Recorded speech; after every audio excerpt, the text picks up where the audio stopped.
Hello everyone, it's Seth, probably better known as Saffron Olive, and it's time for another Instant Deck Tech. Today we have a super sweet one from Modern. This is Blue Black Mill, which recently took Jinlin Lee to a 8-0-1 record on day one of GPLA. So congrats to Lee for his finish with the deck. Before I break it all down, a quick reminder, if you enjoy this deck and want to see it made into videos, take a second, click the like button, the subscribe button, leave a comment, anything you can do to support your deck, because whichever deck is most popular gets a shot at being made into the Much Ado About Nothing videos for the following week. Anyway, let's break down Blue Black Mill. So, the easiest way to think of Mill, in my opinion, is as a burn deck. If you're playing a burn deck, your opponent starts with 20 life, your goal is to target them with spells to get their life total down to 0. A lot of burn spells do 3 damage, so roughly, when you consider people crack fetches and shock lands and so forth in Modern, roughly you gotta resolve 6 burn spells to win the game. So, Mill, oddly enough, tries to function in a similar way and tries to resolve about the same amount of spells. Sometimes you can actually get away with resolving even less, so some of these spells are actually more powerful than their burn counterparts. Mesmeric Orb takes a minute to really get going, but this is basically the sulfuric vortex of mill cards. Every upkeep, whenever you untap your stuff, for each permanent that's untapped, you mill that many cards. It does it to both players, just like Sulfurous Vortex, it's dealing damage to you. Since you have Lightning Bolts and so forth, and your opponent probably doesn't have as many, you come out ahead in the everyone losing life each turn.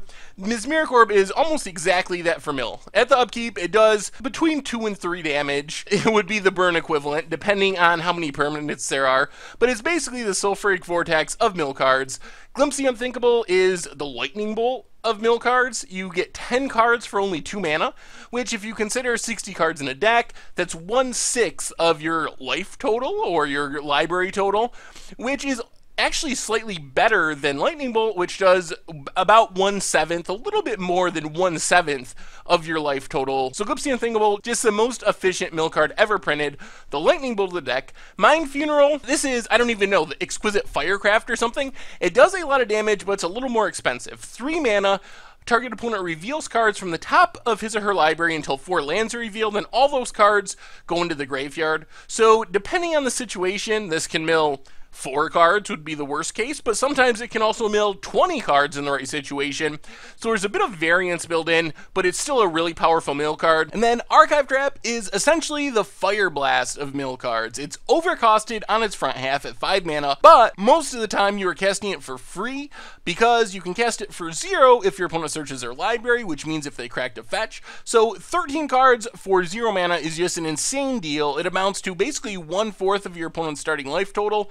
Just like Fire Blast can be cast for 4 damage by sacking 2 mountains, a really great and powerful way to get those last cards out of your opponent's library. So that's the plan. Mill, mill, mill, mill. Get your opponent's library empty. The deck also has the Hedron Crab Fetch Land package. So Hedron Crab, Landfall, it's the Goblin Guide to the mill deck. Whenever you have a land resolve, it mills 3. So essentially this adds up to a lot of damage or milling over the course of time, especially with fetch lands because you're getting double land drops in a turn. Also Ghost Quarter, a little tricky. I mean, it kills Tron lands, kills Celestial Colony and other creature lands, but you can also target yourself to get an additional land drop just like the fetch lands.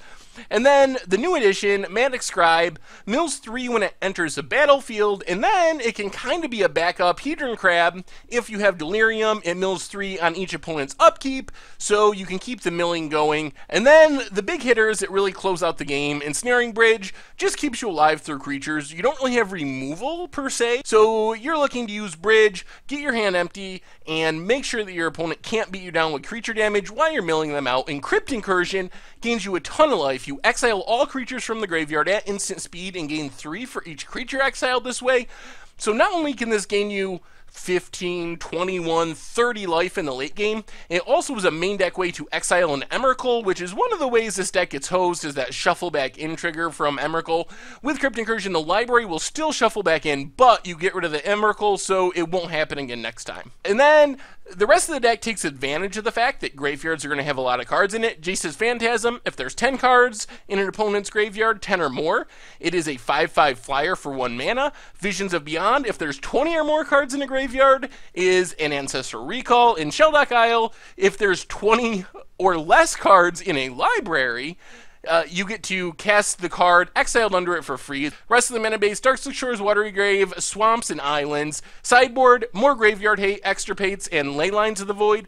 Set Adrift: rid of a Leyline of Sanctity or a creature, whatever you need to do. And then, since it's going on top of the library, you just cast a mill card and you get rid of it permanently. So it's a 1-mana blue removal spell that gets rid of the card forever instead of just for a turn. And then Profane Memento, maybe the spiciest one in the deck. In theory, if you're milling against like Zoo or something, a bunch of Wild Nakatos and Goblin Guides and Tarmogoyfs, this is a way to stay ahead on life total in those matchups. It's only 1 mana, so it comes down early and potentially gains you a lot of life over the course of the game. Anyway, that is Blue Black Mill for Modern. Thank you very much for watching. I hope you enjoyed it, and I will talk to you soon.